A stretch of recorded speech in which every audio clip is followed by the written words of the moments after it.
Today I've got the fabulous 4s, 4 updates, 4 on the TBR, 4 on the book haul, and 4 on the wrap-up. I'm Michael Leverts, and this is Fit to be Read.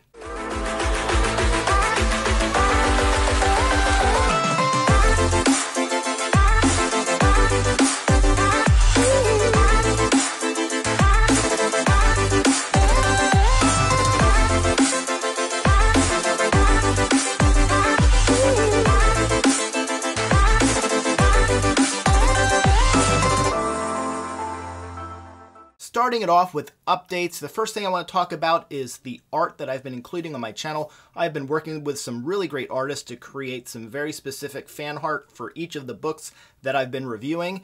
We did some unique original covers for Shadow of the Torture. This is book 1 in Book of the New Sun by Gene Wolfe. We also have this work here for Iron Widow and a few other pieces in that review, so check those out. Also put together a lot of artwork for Snow Crash. There's just a ton of stuff, and you can see all of that rolling back here behind me. We put a lot of work together for Snow Crash. Children of Time, you're going to see we have karst on the whole of the Gilgamesh, and then we also have the Gilgamesh. Take a look at those reviews. Check out some of this new artwork. This is never before seen artwork for these books and for these reviews. Number 2 on my updates also revolves around art, and I'm talking about music. If you've been watching my recent reviews, you're going to see, in addition to the fan art, we've been including a lot of new original lyrics, covers of popular music, but with lyrics specific to the book that's being reviewed. You can hear behind me. Let you take your own life is all you ever asked, and the guilt don't understand that I... Take a listen to this. Children of Time, I remember. Obviously that was for Children of Time. Some of this. 我为复仇而存在，这计划万无一失，因为我知道，我知道。 Iron Widow. Some of this. A scroll at arms, no matter where they're gone. We're counting on hero protagonist. From Snow Crash, and also... He's a true hacker, he's a protagonist, and in Snow Crash he's ready to fight. We need you, hero! Also from Snow Crash. You'll also see original music in the City by Clifford Simak review. You'll see it in my upcoming Stranger in a Strange Land review. There's some really cool intro music on that one. You're not going to want to miss it. Also for Ender's Game. And again, I mentioned Iron Widow. Who am I leaving out? I'm not sure, so we'll just move on. Update number 3 is I'm working on a top 210 science fiction books video. Now, I just did a top 150 science fiction books video towards the end of last year, so this is coming up kind of suddenly. Does this just mean that we're going to have similar rankings and I've just worked in a few more books? No.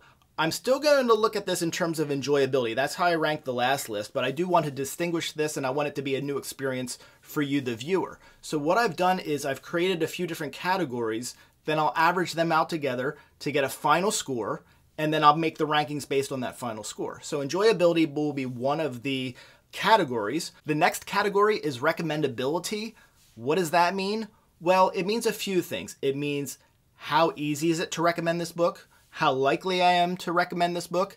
Have I recommended this book? Do I expect to recommend this book? So I'm going to kind of weigh all of those things together to come up with a ranking for how recommendable or how likely recommendable each of the books are. So that could contrast greatly with the enjoyability thing, because it doesn't mean that, again, the best book. It just means how comfortable do I feel recommending this book because I think it's going to have a broad appeal to a reader. So something that's in the top 10 in enjoyability may not even be in the top 20 or 30 in terms of recommendability.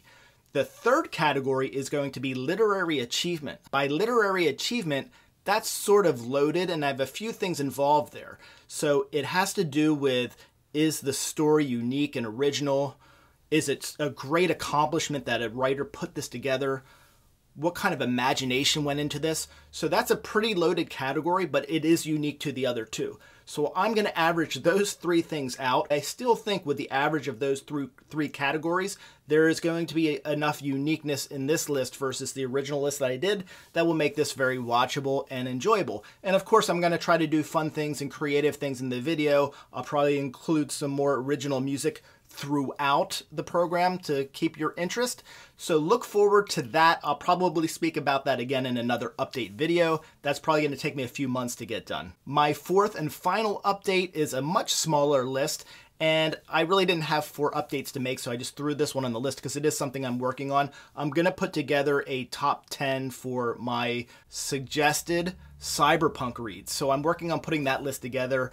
I kind of have 8 that come right off the top of my head, but I just want to make sure that I'm not leaving anything out, and that'll probably get done sometime in the next month or 2. Next are my 4 books on my book haul, but first we're going to get a little bit more music before we get to that. I'm also working on music I should have mentioned for Who Fears Death, and also for Piranesi, which I should be doing reviews on pretty soon. But take a listen to this one. Looking at the third planet. Cut the music. First on my book haul is The Giver. This is a 1993 American YA dystopian novel by Lois Lowry. This is a dystopian setting that sort of pretends at first to be utopian, as society has eliminated pain and suffering, or really any deep emotional states. Society is set up in such a way to prioritize order and equality. The main character is 12-year-old Jonas, who's to be the receiver of memory, one who stores all past memories of the community. Jonas will struggle with interpreting good versus evil, and all of the shades of gray. Next up is a 2021 release. This is Winter's Orbit by Evarina Maxwell. I've not read Winter's Orbit.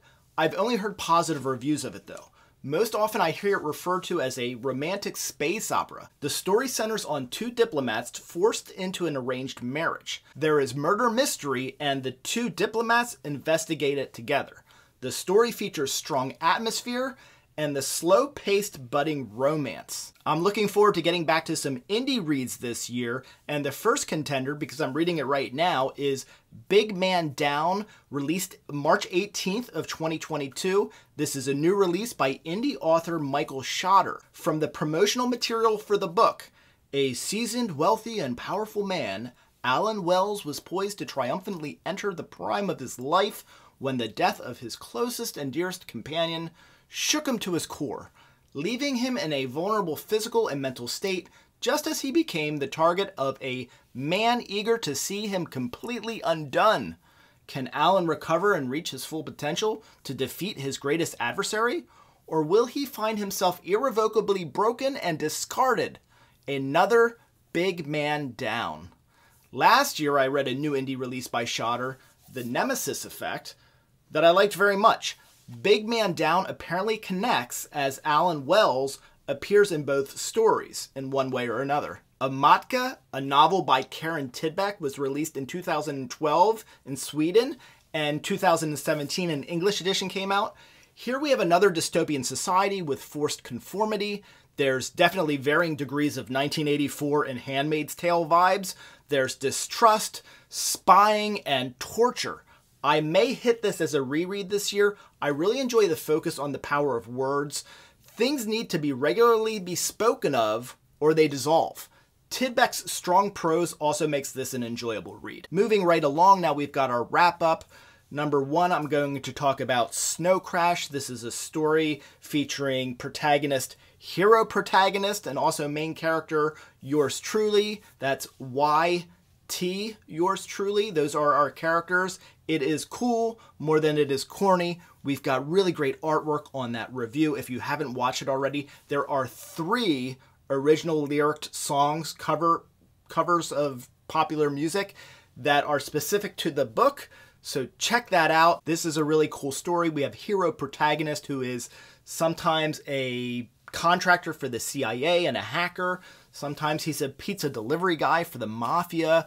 This world is a very strange mashup of our own, almost feels like parallel universe more than it feels like future Earth.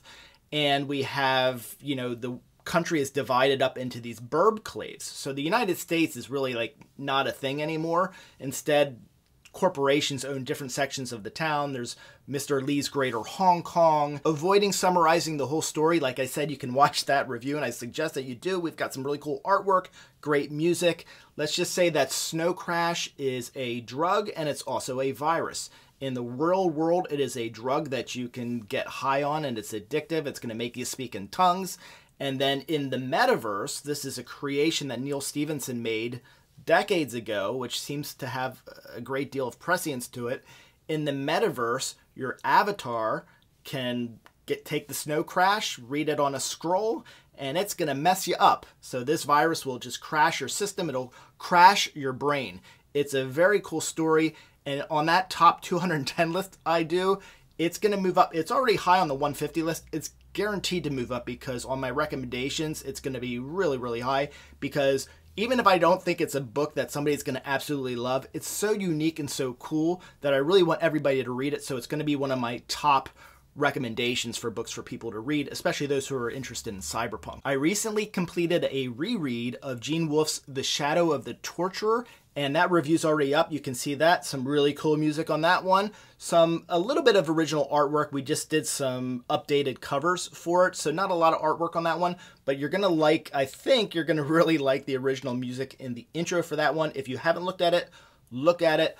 I'm also rereading The Claw of the Conciller, which is book 2 in the Book of the New Sun. So I'm obviously reading a few things at the same time. I'm reading The Claw of the Conciller right now. I'm also reading Big Man Down by Michael Schotter. That's the indie read. And I'm still reading Piranesi, which is sort of a slow burn read that I'm doing. I'm working that in when I have the time to do it. Shadow of the Torturer is an engrossing story.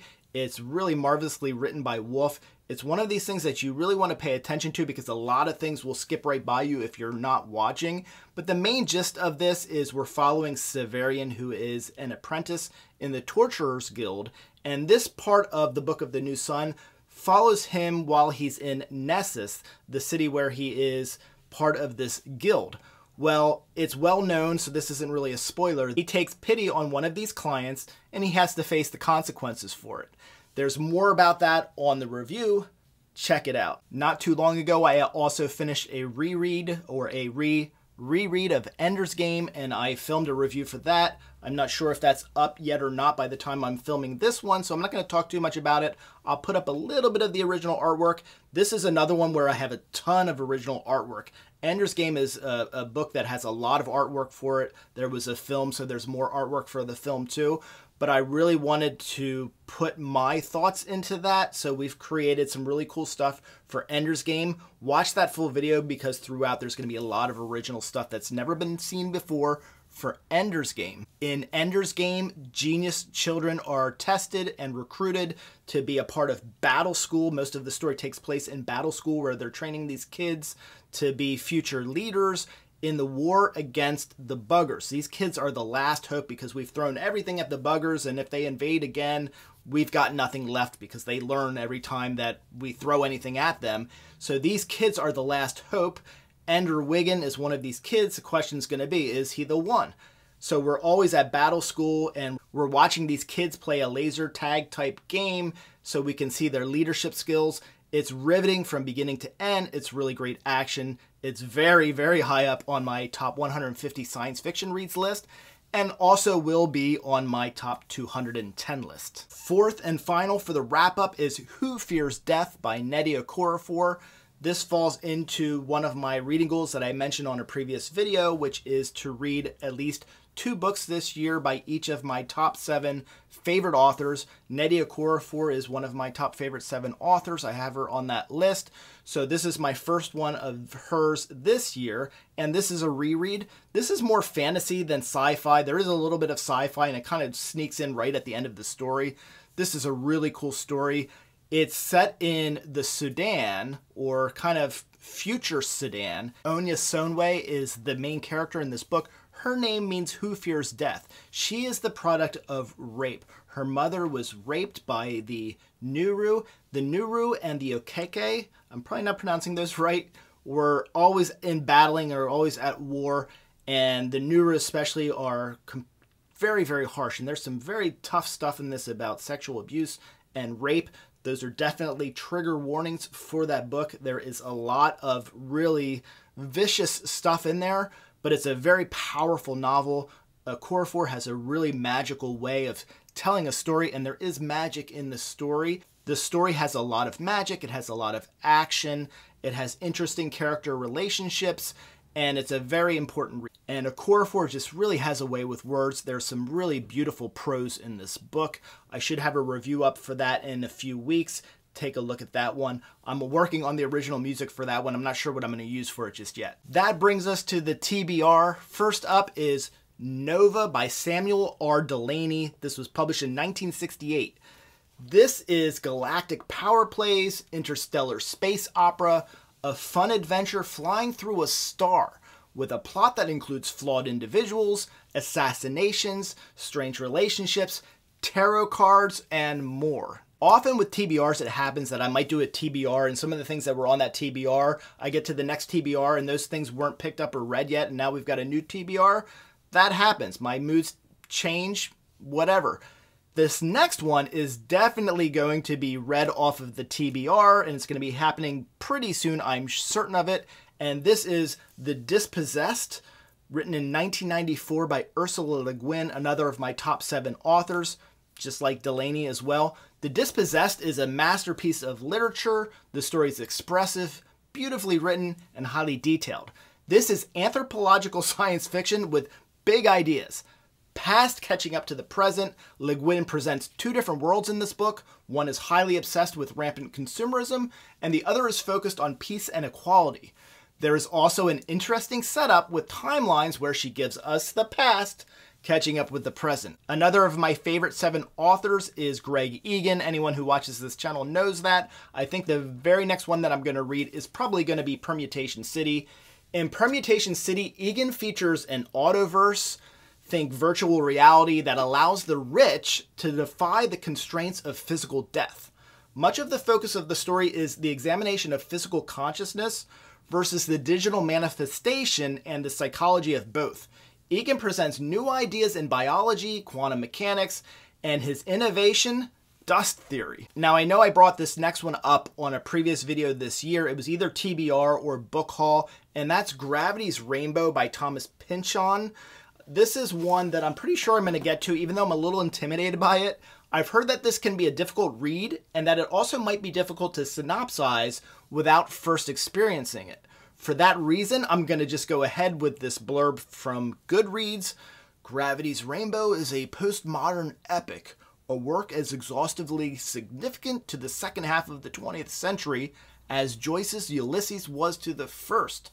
Its sprawling, encyclopedic, narrative, and penetrating analysis of the impact of technology on society make it an intellectual tour de force. Thank you for watching. I'm Michael Everts. Look over there and click and watch that next video.